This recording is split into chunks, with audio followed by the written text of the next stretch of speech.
संसार के अलग अलग हिस्सों में मानव सभ्यताओं का विकास अक्सर नदियों के फर्टाइल मैदानों और घाटियों में होता आया है। उदाहरण के तौर पर मिस्र में नील नदी, मेसोपोटामिया या आधुनिक इराक में तजला और फरात नदियां, तथा चीन में वांग नदी ने अपनी अपनी घाटियों में मानव सभ्यताओं को पाला पोसा और विकसित किया। और नदियों पर आश्रित होने के कारण ही आज इन सभ्यताओं को रिवर वैली सिविलाइजेशन या नदी घाटी सभ्यताएं कहते हैं। इन्हीं सभ्यताओं की एक समकालीन सभ्यता भारतीय उपमहाद्वीप में सिंधु नदी की घाटी में फली फूली और विकसित हुई। सिंधु नदी घाटी सभ्यता कही जाने वाली यह सभ्यता आज एक विकसित शहरी सभ्यता के रूप में जानी जाती है। आइए इसी सभ्यता पर चर्चा करें। सिंधु नदी या इंडस रिवर तिब्बत में मानसरोवर झील के पास से निकलकर भारत और पाकिस्तान में बहते हुए अंततः अरब सागर में समा जाती है। यह नदी अपनी कई सहायक नदियों जैसे झेलम, चिनाब, रावी, व्यास और सतलज के साथ मिलकर एक विस्तृत फर्टाइल लैंड निर्मित करती है। और इसी फर्टाइल लैंड पर लगभग 5,500 साल पहले विकसित हुई थी इंडस वैली सिविलाइजेशन। इस सभ्यता की खोज भी बड़ी रोचक रही। हुआ यूं कि ब्रिटिश इंडिया में अंग्रेज लाहौर से कराची तक रेल लाइन बिछाने के लिए सर्वे करा रहे थे। वर्तमान में ये दोनों ही शहर पाकिस्तान में हैं, लेकिन उस दौरान ये अखंड भारत का हिस्सा हुआ करते थे।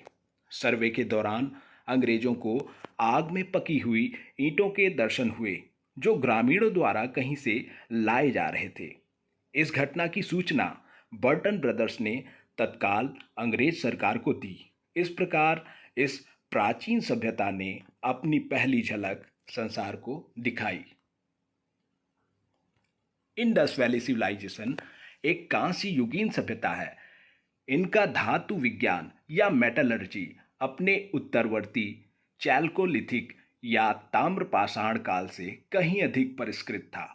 इनके काल में कांसे से बर्तन, मूर्तियां, सील्स आदि बनाए जाते थे।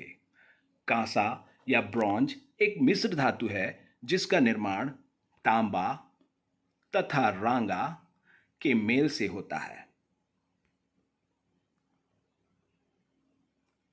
सिंधु घाटी सभ्यता का कालक्रम 3,300 ईसा पूर्व से 1,300 ईसा पूर्व तक माना जाता है।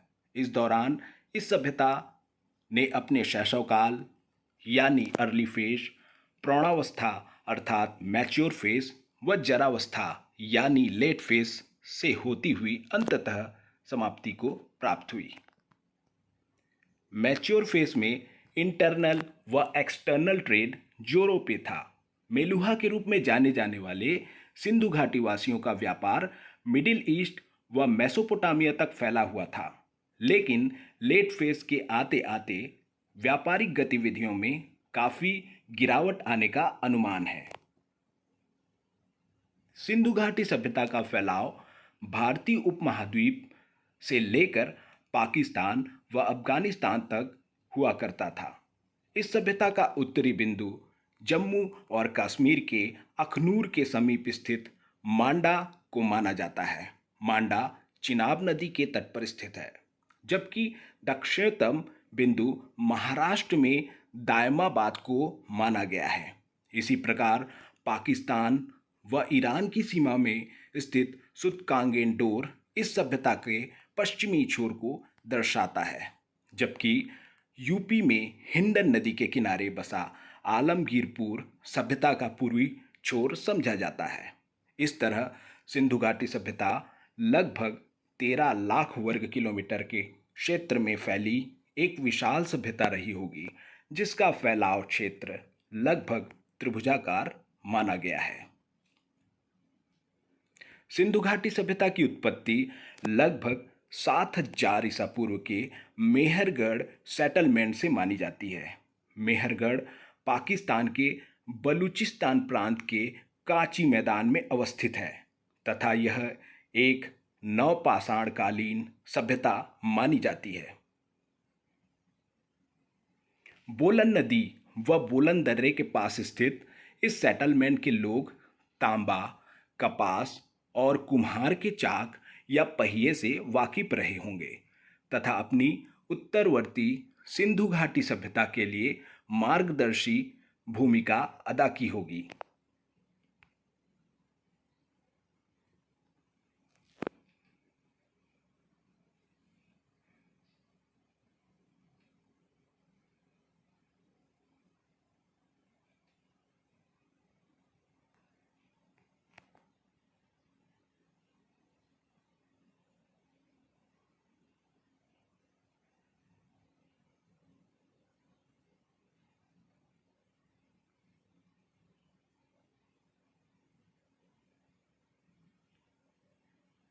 मेहरगढ़ की सभ्यता उन प्राचीनतम सभ्यताओं में शुमार मानी जाती है जिन्होंने सर्वप्रथम खेती व पशुपालन की ओर ध्यान दिया होगा।